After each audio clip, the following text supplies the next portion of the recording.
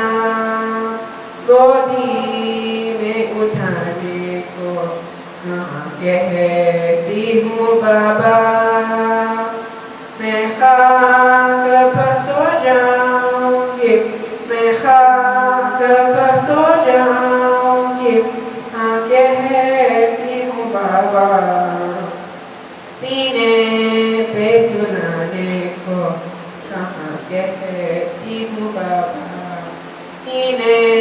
پہ سلانے کو کہاں کہتی ہوں بابا صلی علی محمد وآل محمد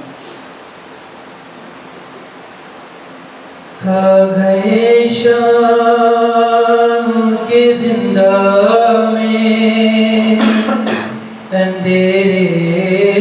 بابا کھا گئے شام کے زندہ میں اندھیرے بابا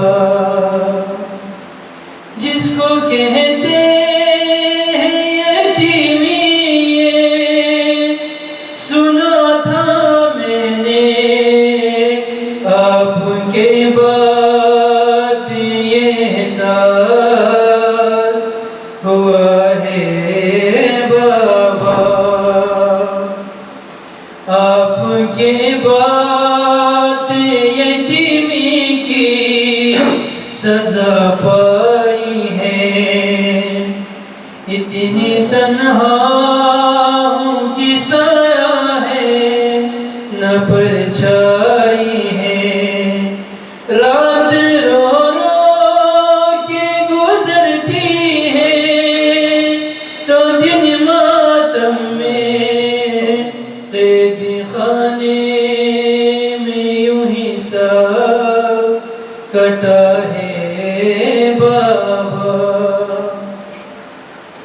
زندگی میری دکھوں سے ہے عبارت بابا کیسی قسمت نے دکھائی ہے مصیبت بابا میں جو روتی ہوں لگتے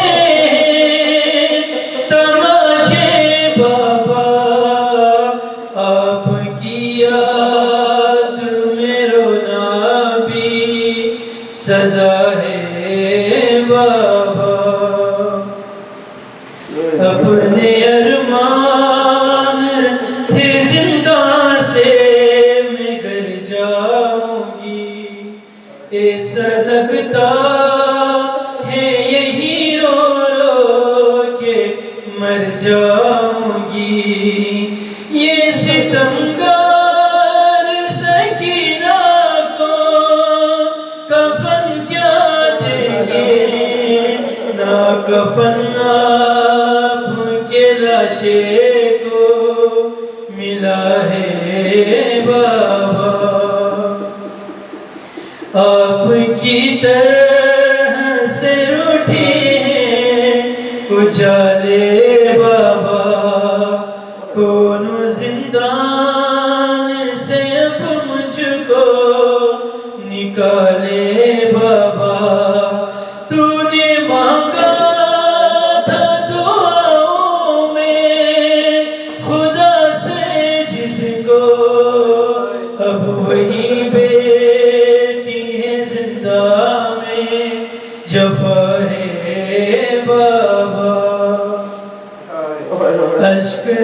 آنکھوں سے نکلتے ہیں لہو کانوں سے، اب درندوں سے نہیں خوف ہے انسانوں سے، ایک ہی مجبور یتیمہ پر ستم ڈھاتے ہیں، میری تقدیر میں دروں کی جفا ہے بابا، بابا کہتے ہیں یہ زندہ کے اندھیرے مجھ کو موت ہی آئے گی اب مجھ کو دلاسا دینے، میری ہر سانس ہی رہتی ہے ستم کی زد پر، ایسے جینے سے تو مرنا ہی بھلا ہے بابا، کھا گئے شام کے زندہ میں اندھیرے بابا۔ اللهم صل على محمد وآل محمد۔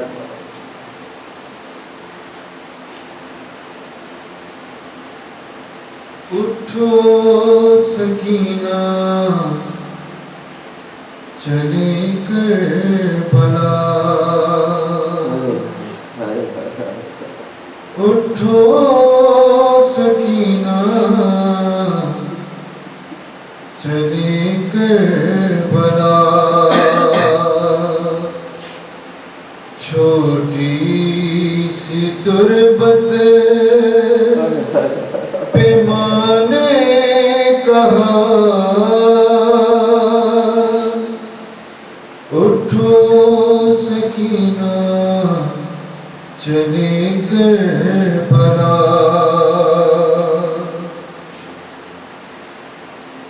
مجھے شاہزادی تمہاری قسم نہ رکھوں گی زندہ سے باہر قدم، سفر کی اب ہوتی ہے تیاریاں، ہماری میں بیٹھے ہیں حرم، غربت کا میری تمہیں واسطہ، اٹھو سکینہ چلے کربلا، اٹھو سکینہ چلے کربلا، وہ پہلے کے جیسی تو غربت نہیں، اے بی بی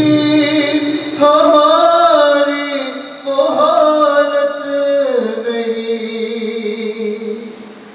تمہیں شامیوں سے اب میری جان کفن مانگنے کی ضرورت نہیں، لو مل گئی ہے تمہاری رضا، اٹھو سکینہ چلے کربلا، اٹھو سکینہ چلے کربلا، مجھے یاد اصغر کی ہے بے کسی، لحد سے وہ میت نکالی گئی،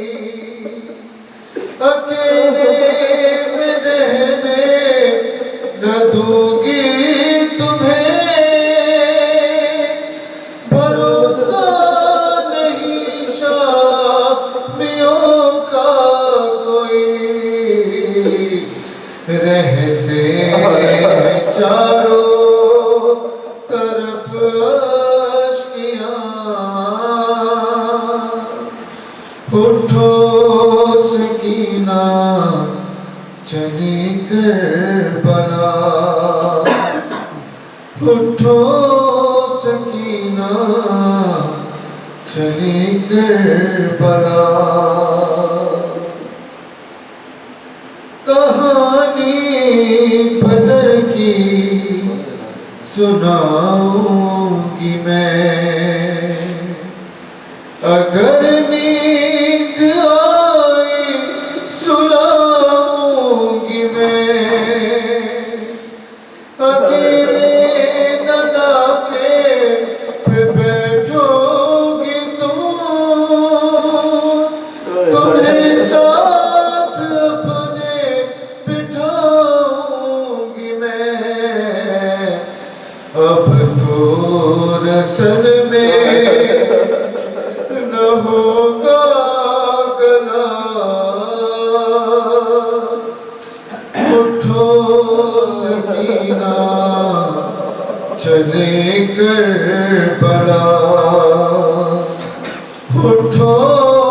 سکینہ چلے کربلا۔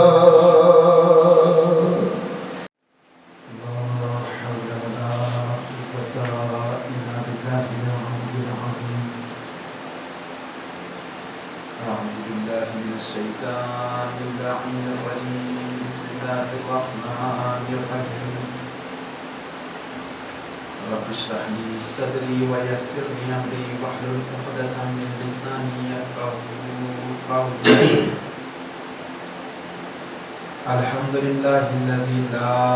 يبلغ مدحته القائلون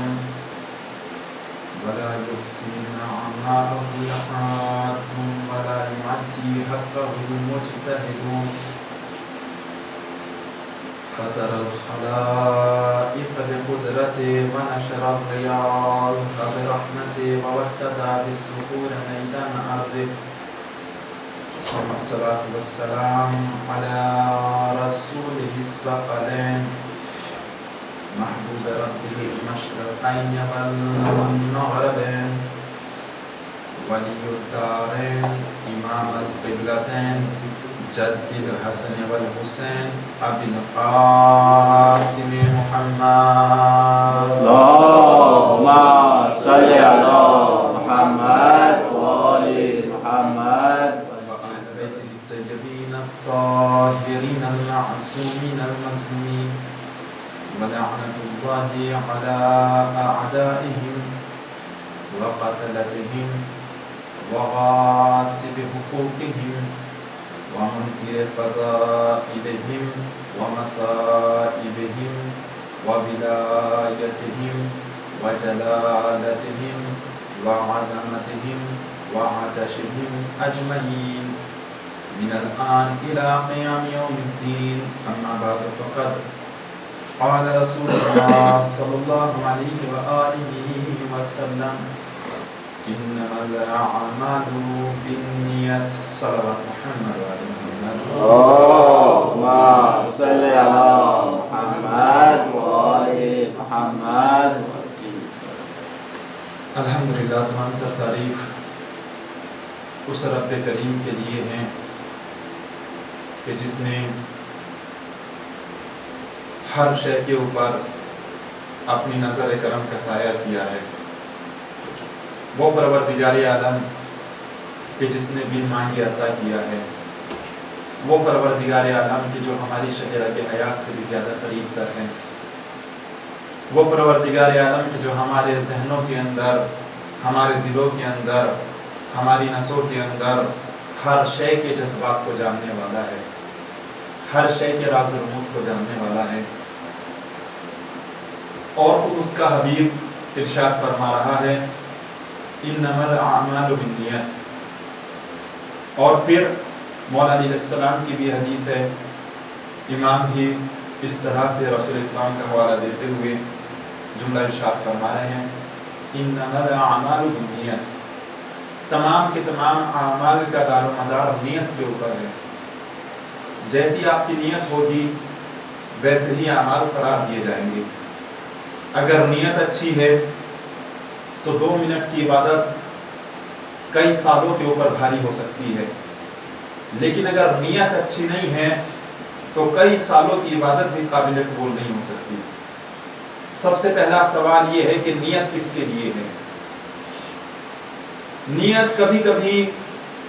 خدا کے لیے، زیادہ تر جو اللہ کے خاص بندے ہوتے ہیں ان کی نیت اللہ کے لیے ہوا کرتی ہے، لیکن جو بندے زیادہ معرفت نہیں رکھتے اس رب کریم کی اور ائمہ علیہ السلام کا زیادہ مطالعہ نہیں کیا ہوا ہوتا اور زیادہ آشنائی نہیں رکھتے، وہ کبھی کبھی ان چیزوں سے بھٹک جاتے ہیں۔ مثلا چھوٹی سی بات میں نے کل آپ کے سامنے ذکر کیا تھا، معرفت سب سے زیادہ ضروری ہے۔ اگر معرفت ہے تو آپ ہر ایک شے کو پہچان سکتے ہیں، آنے والے بندے کا احترام تبھی کر سکتے ہیں آپ جب آپ کو اس کی معرفت ہوگی۔ چھوٹی سی مثال لے کر کے پھر سے میں بیان کر دیتا ہوں، معرفت کہتے کس کو ہے؟ معرفت ہوگی تبھی نیت اچھی ہوگی۔ کیسے؟ مثلا ایک چھوٹا سا بچہ آئے اور آنے کے بعد آپ سے کہے کہ سرکار ایک گلاس پانی لے کر کے آ جائے غالب صاحب، تو ہو سکتا ہے کہ ایک مرتبہ غالب بھائی فوری طور پہ چلے جائے، لیکن ہو سکتا ہے ذہن کے اندر یہ سوال آ جائے کہ اتنے چھوٹے بچے نے مجھ سے پانی مانگا ہے۔ بائی چانس ہو سکتا ہے، لیکن الحمدللہ تربیت اچھی پائی ہوئی ہے، یہ تو میں نے مثال دی ہے، تو غالب صاحب فوراً چلے جائیں گے پانی لینے کے لیے۔ لیکن اگر بچے کے بجائے کوئی بڑا آ جائے اور آنے کے بعد کہے کہ غالب صاحب ایک گلاس پانی لے کر کے آئے، تو کیا آپ سوچے گا انسان؟ کہا نہیں، اب نہیں سوچے گا۔ کیوں؟ کیونکہ عظمت بڑھ گئی ہے، قدر پتہ چل گئی ہے۔ لیکن اگر اس کے بجائے کوئی ضعیف آ جائے، ضعیف آنے کے بعد کہے، کسی بزرگ سے ہی کہہ دے، کسی سے بھی کہے کہ بھائی مجھے ایک گلاس پانی چاہیے ہے، تو اب بندہ اور زیادہ خوش ہو جائے گا، جانے میں تھوڑی اور زیادہ جلدی کرے گا۔ لیکن اگر اس ضعیف کے بجائے کوئی عالم دین آنے کے بعد آپ سے کہے کہ سرکار مجھے ایک گلاس پانی چاہیے ہے، تو اب انسان اپنے لیے شرف سمجھے گا اور بھی جلدی کرے گا۔ کیوں؟ کیونکہ ایک عالم دین نے پانی مانگا ہے۔ لیکن اگر اور بھی زیادہ آگے بڑھ جاتے ہیں، مثلا عالم دین کے بجائے ایک علامہ صاحب آ جاتے ہیں، کوئی آیت اللہ صاحب آ جاتے ہیں اور آنے کے بعد کہے سرکار ایک گلاس پانی لے کر کے آئے، تو اب انسان کے دل کے اندر جو شوق اور جذبہ ہوگا، ایک ولولہ ہوگا، ایک بے چینی ہوگی اور ایک خوشی ہوگی، اس کے اثرات کچھ اور ہی ہوں گے۔ اب انسان اور زیادہ خوش ہو جائے گا۔ کیوں؟ کیونکہ معرفت رکھتا ہے۔ توجہ چاہتا ہوں۔ لیکن اگر آیت اللہ کے بجائے خود وقت کا امام آنے کے بعد کہے کہ مجھے ایک گلاس پانی کی ضرورت ہے، تو اب انسان کی کنڈیشن کیا ہوگی سرکار؟ اس کے دل کی خواہش یہ ہوگی کہ بس میری ڈیوٹی ہی اس چیز کے اوپر لگا دی جائے کہ مجھ سے امام پانی مانگے اور میں ہی اپنے دست سے امام کو پانی لا کر کے دوں۔ لیکن اگر امام کے بجائے خود رسول اسلام یہ جملہ کہے کہ سرکار تھوڑا پانی لے کر کے آئے غالب صاحب، تو اب کیا عالم ہوگا؟ دیکھیں، جملہ وہی ہے لیکن ذات بدل رہی ہے، اور جیسے جیسے ذات بدل رہی ہے جملے کی اہمیت بھی بدل رہی ہے۔ اللہ اکبر، اللہ اکبر۔ اور آپ کو ان تمام کی تمام چیزوں کی معرفت تھی، اس لیے آپ نے اس جملے کی عظمت کو بڑھاتے ہوئے چلے گئے۔ جیسے جیسے کہنے والا موصوف بدلتا رہا، فاعل بدلتا رہا، ویسے ویسے اس جملے کی قیمت بدلتی رہی، اس جملے کی قدر بدلتی رہی۔ اسی لیے ہر ایک شے کی معرفت ہونا بہت زیادہ ضروری ہے۔ اگر آپ کو معرفت ہے، اب مثلا ایک بندہ وہ ہے جس کو معرفت ہی نہیں، جس کو یہی نہیں پتا یہ آیت اللہ ہے یا عالم دین ہے یا یہ امام ہے یا رسول اسلام ہے، اس کے لیے تو سب کے سب ایک جیسے ہے سرکار۔ کیوں؟ اگر وہ اس بندے سے جو آشنائی نہیں رکھتا، اس بندے سے جا کر کے کچھ کہے کہ میرے لیے ایک گلاس پانی لے کر آیا، کسی کام کے لیے بولے، کیوں؟ کیونکہ وہ معرفت نہیں رکھتا، وہ جلدی نہیں کرے گا کسی بھی چیز کے لیے۔ اسی لیے معرفت کا ہونا بہت زیادہ ضروری ہے، اور معرفت کے ساتھ ساتھ پھر نیت کا اچھا ہونا بہت زیادہ ضروری ہے۔ مثلا انسان کو معرفت تو ہو گئی پروردگار عالم کی۔ پروردگار عالم وہ ہے جس نے بن مانگے ہم کو شیان حیدر کرار بنایا۔ سب سے بڑی خاص بات تو یہی ہے۔ اس کے علاوہ ہمیں ماں باپ کا سایہ ہمارے سروں پر قائم رکھا، بھائی دیے، بہن دیے، رشتہ دار دیے، عزیز و اقارب دیے، اتنے سارے محبت کرنے والے بندے ہمارے درمیان رکھے، ہاتھ و پیر سے مضبوط بنایا، آنکھیں دی، تمام کی تمام چیزیں دی، ذرا تصور کریں اگر کوئی ایک شے نہ ہوتی انسان کے پاس تو پھر عالم کیا ہوتا. انسان کی زندگی کی ہی مثال لے لیجیے گا, ایک آنکھ کسی بھی طریقے سے ضائع ہو جائے انسان کی, یا دونوں ہی آنکھیں ضائع ہو جائے یعنی کہ ختم ہو جائے, تو انسان کی کوشش یہ ہوگی چاہے میرا سارا ہی پیسہ خرچ ہو جائے لیکن یہ میری آنکھیں ٹھیک ہو جائے. انسان کی کوشش یہ ہوگی. لیکن جو پروردگار عالم بن مانگے اشرف المخلوقات بنا رہا ہے, اب اس کی تو معرفت ہونی چاہیے نا, اس کی معرفت ہو گئی. معرفت ہونے کے باوجود اب دیکھنا ہے نیت کے اوپر, نیت کیسے چلتی ہے انسان کی. معرفت ہوگی تبھی نیت آگے بڑھ سکتی ہے. اب انسان کو معرفت ہوئی, مسجد میں آیا اس پروردگار عالم کا شکر ادا کرنے کے لیے. اگر حقیقت میں معرفت ہے تو حقیقت میں شکر ادا کرے گا, لیکن اگر حقیقت میں معرفت نہیں ہے, صرف یہ ہے کہ شیان حیدر کرار کے درمیان پیدا ہو گیا ہے اور باقی وہ تمام کی تمام چیزیں اس کے اندر نہیں پائی جاتی جو ایک شیان حیدر کرار کے اندر پائی جانی چاہیے, تو عالم یہ ہوگا سرکار کہ جب تک اکیلا تھا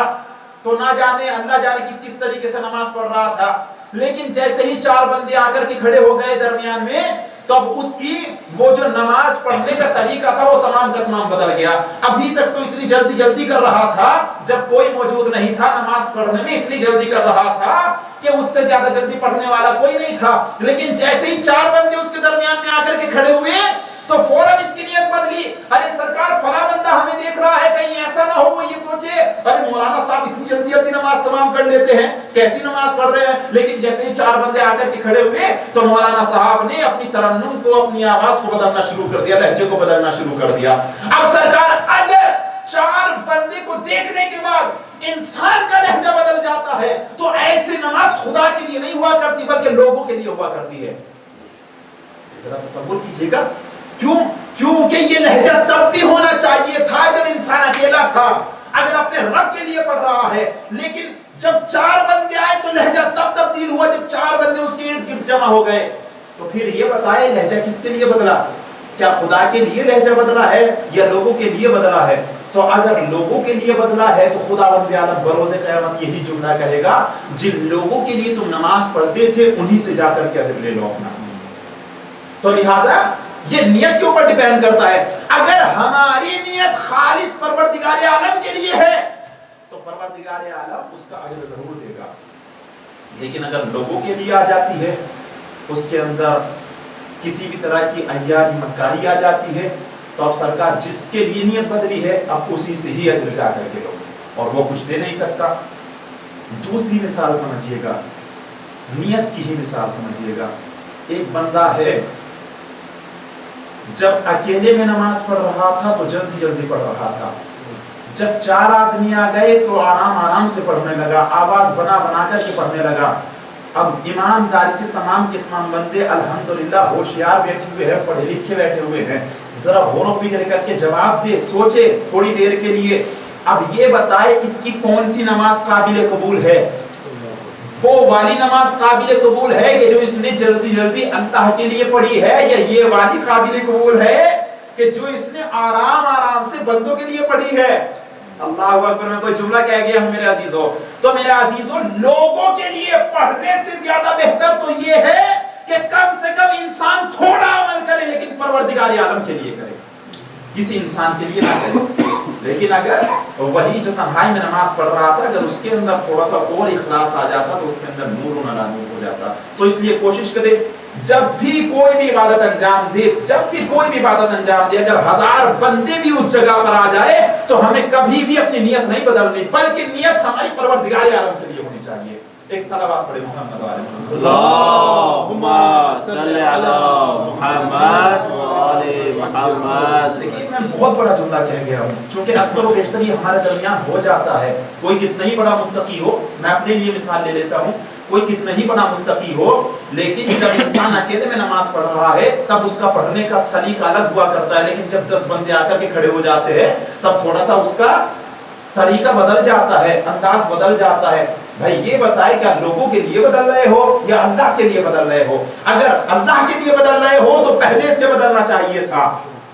اور اگر لوگوں کے لیے پڑھ رہے ہو تو سرکار پھر یہی ہے جب بھی لوگ نظر آئے تب جا کر کے آپ کھڑے ہو جاؤ, اس کا کوئی اجر نہیں ملنے والا. اسی طرح سے ایک بہت بڑا متقی اور پرہیزگار انسان تھا, اس نے کہا کہ سرکار میں لوگوں کے درمیان رہتا ہوں تو لہٰذا یہاں جتنی بھی عبادت کرتا ہوں پتہ نہیں قابل قبول بھی ہے کہ نہیں، تو لہٰذا میں تو خداوند عالم کی دل سے عبادت کرنا چاہتا ہوں جس نے مجھے خلق فرمایا ہے اور جس نے بن مانگے مجھے اشرف المخلوقات بنایا ہے، ہر شے عطا فرمائی ہے، تو لہٰذا میں اس دنیا سے ہی بیزاری اختیار کر لیتا ہوں۔ اب یہ سرکار چلے، انہوں نے کہا میں بستی کو چھوڑ دیتا ہوں، جنگل میں جا کر کے ایک جگہ پر ٹھہر جاتا ہوں، وہاں پہ کوئی جگہ بنا لیتا ہوں، وہیں پر اپنی عبادت خانہ بنا کر بس پورے دن اپنے خالق کی عبادت کرتا رہوں گا۔ میں نے جملہ کہا تھا عام انسان کی بات ہی نہیں، اگر بڑے سے بڑا عالم دین بھی ہے تو کبھی کبھی اس کے بھی ذہن میں یہ چیزیں پیدا ہو سکتی ہے۔ بہت بڑا جملہ کہہ گیا ہوں میں، اسی لیے میں نے اپنے اوپر مثال دی ہے۔ تو سرکار کو بہت بڑا متقی اور پرہیزگار تھا، اس نے اللہ کی رضایت کی خاطر اپنی بستی کو ترک کیا اور جنگل میں جانے کے بعد، بہت دور جانے کے بعد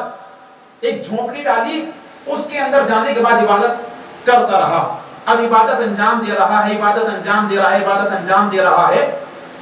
کہ ایک دن ایسا ہوا کہ جب یہ اکیلا کھڑا ہوا نماز انجام دے رہا تھا کہ اچانک اس کو پیچھے سے کھڑکے کی آواز آئی۔ یہ نماز شب پڑھ رہا تھا، عبادت پروردگار انجام دے رہا تھا۔ جیسے یہ نماز پڑھ رہا ہے تو پیچھے سے جیسے ہی کھڑکا ہوا، تھوڑی سی آواز آئی تو اس نے دیکھا ارے ہو سکتا ہے شاید ذہن کے اندر دیکھ نماز پڑھ رہا ہے، زبان کے اوپر اللہ کا نام ہے، الحمدللہ رب العالمین الرحمن الرحیم مالک یوم الدین ایاک نعبد و ایاک نستعین، اور پیچھے سے جیسے ہی کھٹکا ہوا تو ایک دم سے ذہن پہنچ گیا وہاں پر شاید پیچھے کوئی ہے، اس نے مجھے دیکھ لیا ہے، ایاک نعبد و ایاک نستعین اهدنا الصراط المستقیم صراط الذین انعمت علیہم۔